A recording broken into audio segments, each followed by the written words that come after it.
Hello friends, welcome back to my channel to my video. আশা করি তুমি ভালো আছো, সুস্থ আছো এবং জাস্ট পাটাপাড়ি আছে। আমি কিন্তু ভালো আছি। নতুন আরেকটি ভিডিওতে অনেক অনেক ওয়েলকাম জানিয়ে আজকে ভিডিওটা স্টার্ট করছি। টাইটেল থাম্বনেল দুটো দেখে বুঝতে পেরে গেছো আজকে কাকে নিয়ে ভিডিও করবো বা কী প্রসঙ্গে আমি কথা বলবো। এর আগে আমি আলপনা বোনকে নিয়ে আমি দুটো ভিডিও করেছিলাম। তো একটাতে আমি ভিডিও করেছিলাম যে আলপনা বোন মারা গেছে কি যায়নি, সেটা নিয়ে আমি একটা ধোঁয়াশার মধ্যে ছিলাম, তাই জন্য সেটা ক্লিয়ার করার জন্য আমি তোমাদের কাছে জানতে চেয়েছিলাম।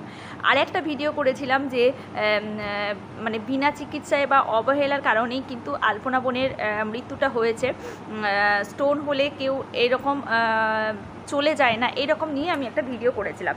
মানে তখন কিন্তু আমার কাছে ব্যাপারটা কিন্তু একদমই ক্লিয়ার ছিল না যে আদৌ ওদের কি হয়েছিল, কারণ সেভাবে কিন্তু ওরা আমাদের কাছে এসে কিন্তু সেভাবে কিন্তু পুরো ক্লিয়ার করে কিন্তু আমাদের কিছুই বলেনি ওদের পরিবার। তাই জন্য কিন্তু এইরকম অনেক কন্টেন্ট ক্রিয়েটার অনেক ধরনের আইডিয়া করে কিন্তু ভিডিওটা করেছে, কিন্তু সমস্ত রকমের আমাদের চিন্তা ভাবনার অবসান ঘটিয়ে কিন্তু ওনারা সমস্ত কথা আমাদের সামনে তুলে ধরেছেন যে অ্যাকচুয়ালি কী হয়েছিল আদৌতে, বা কি স্টোনের জন্য কিন্তু ও মারা যায়নি, ওর শরীরে কি প্রবলেম হচ্ছিল সবটাই কিন্তু লাইভে এসে ওই ভাই মানে আলপনা বোনের হাজব্যান্ড সবটাই কিন্তু ক্লিয়ার করে দিয়েছে। সত্যি কথা বলতে যখন এই খবরটা পাই তখন আমি নিজেকে একদমই ঠিক রাখতে পারি না।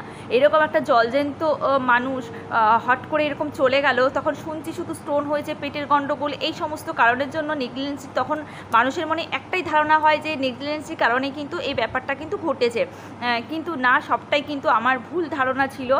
তো লাইভে এসে সবটাই কিন্তু ক্লিয়ার করেছে আলপনা বোনের হাজব্যান্ড বা ভাই যাই বলো।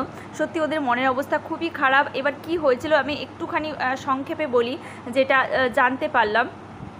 ও কিন্তু স্টোনের কারণে কিন্তু মারা যায়নি, স্টোন বড় হয়ে গেছে বা কিছু হয়েছিল সেরকমটা কারণে কিন্তু, বা অনেকে বলছে থ্যালাসেমি তো নয়ই, হ্যাঁ ব্লাডের পরিমাণটা একটু কম ওর শরীরে থাকতো। একবার মাত্র ব্লাড দিতে হয়েছে, তার আগে একটা অপারেশন হয়েছিল, সেই অপারেশনে ওদের ব্লাড দিতে হয়েছে। আর ওনারা যে বলছিল যে ব্লাড গ্রুপ এ মানে ও নেগেটিভ ছিল, তো সেটাই কিন্তু ব্লাড গ্রুপ ও নেগেটিভ। যেখানে পরীক্ষা করা হয়েছিল সেখানে কিন্তু দেখাচ্ছিল অন্য গ্রুপের ব্লাড দেখাচ্ছিল, কিন্তু এমনটা কিন্তু হয় এই ধারণাটা কিন্তু আমার ছিল না। তো ওর নাকি আরবিসির পরিমাণটা কমে যাচ্ছিল, আরবিসিগুলো ভেঙে যাচ্ছিল, যে কারণের জন্য এরকম ব্লাডের এরকম সমস্যা হচ্ছিল।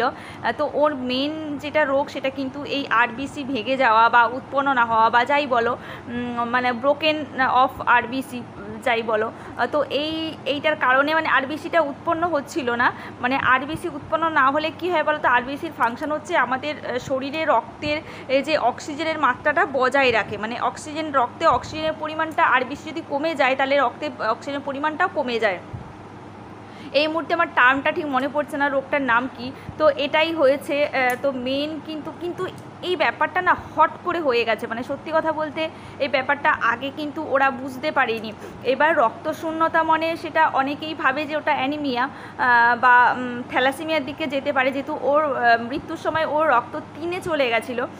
তো শেষ মুহূর্তে কিন্তু ওরা অনেক চেষ্টা করেছে। তো এবার আমাদের সবটাই বুঝতে হবে, ওরা থাকে না একদম প্রত্যন্ত গ্রামে। এবার সেখান থেকে যোগাযোগ ব্যবস্থা মাধ্যম তেমন একটা আছে বলে আমাদের মনে হয় না। সেই শহরে আসতে হলে অনেকটা রাস্তা ওদের আসতে হয়। যারা আমরা গ্রামের মানুষ বা গ্রামে থাকি তারা আমরা এই ব্যাপারটা বুঝতে পারি। এবার গ্রামের মানুষের কাছে না একমাত্র ট্রিটমেন্টের আশা বা ভরসা হচ্ছে, মানে গ্রামে না ছোটো ছোটো কোয়াক ডাক্তার থাকে, মানে যাকে আমরা হাতুড়ে ডাক্তার বলি, সেই রকম ডাক্তার থাকে, তারাও চিকিৎসা করে।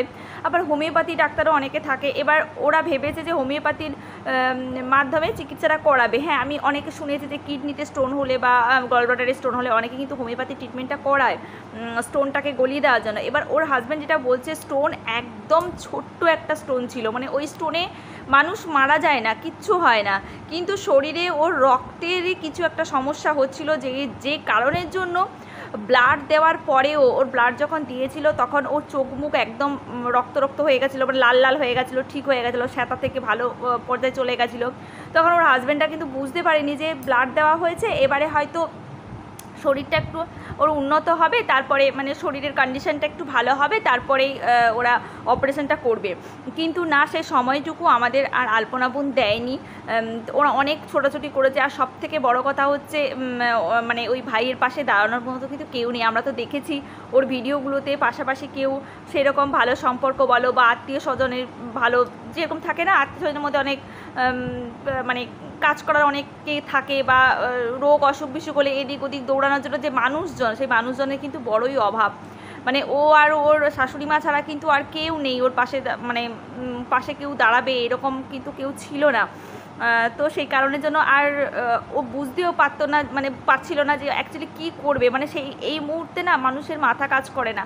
তাও ওরা অনেক জায়গায় নিয়ে গেছে, তারপরে একদম শেষে পিজিতে নিয়ে গেছে। তো সেখানে অনেক ডাক্তার অনেক চেষ্টা করেছে, তারপর শেষের দিকে নাকি কোমায় চলে গেছিলো।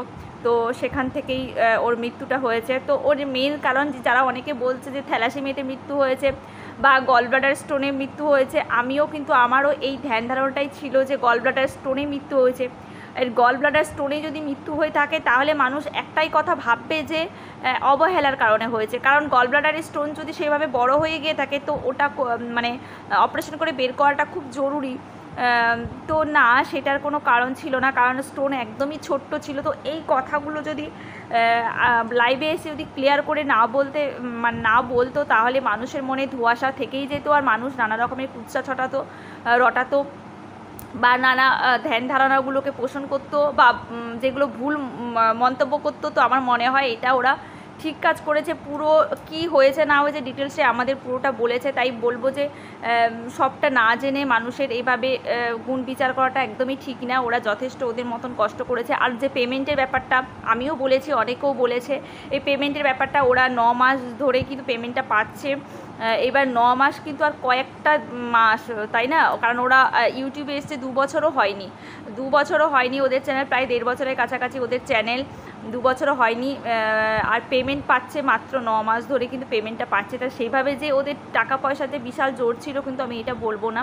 তবে যাই হোক, পিজিতে ওর স্বামী মানে হাজব্যান্ড আলপনাকে নিয়ে গেছিলো। তো ওখানেই ও শেষ নিঃশ্বাস ত্যাগ করে। তো শুনে খুবই খুবই খারাপ লাগছে।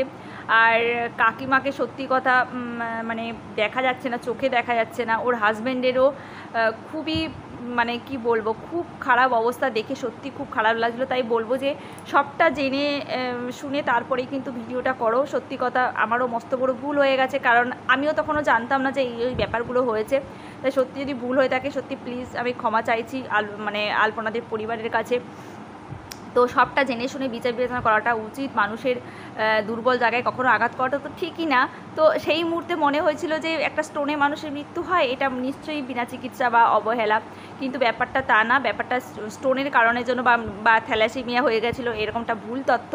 যেটা হচ্ছে ওর আরবিসিগুলো ভেঙে যাচ্ছিলো, আরবিসিটা উৎপন্ন হচ্ছিল না। তো আমি বললাম আরবিসির ফাংশনটা কী, সেই কারণের জন্যই কিন্তু ওর ব্লাডের হিমোগ্লোবিনটা কমে যাচ্ছিলো। তো চলো আজকে এইটুকুই রাখলাম। আমার মনে হলো যে এই কথাগুলো সত্যি না বললে মানে একটা ইয়েতে ভুগছিলাম, তাই না? মানে খুব খারাপ লাগছিল যে হট করে এরকম কাউকে বলাটা কিন্তু ঠিক না। তো যাই হোক, দেখো আমি একদম আলুথালুভাবেই চলে এসেছি, সেভাবে সাজিয়ে গুছিয়ে কিন্তু আসিনি। আমার মনে হলো যে এই কথাগুলো তোমাদের সাথে শেয়ার করাটা দরকার, তাই করলাম। তো চলো, তোমাদের কি মন্তব্য কিন্তু অবশ্যই কিন্তু জানিও। তো চলো আজকের মতন টাটা।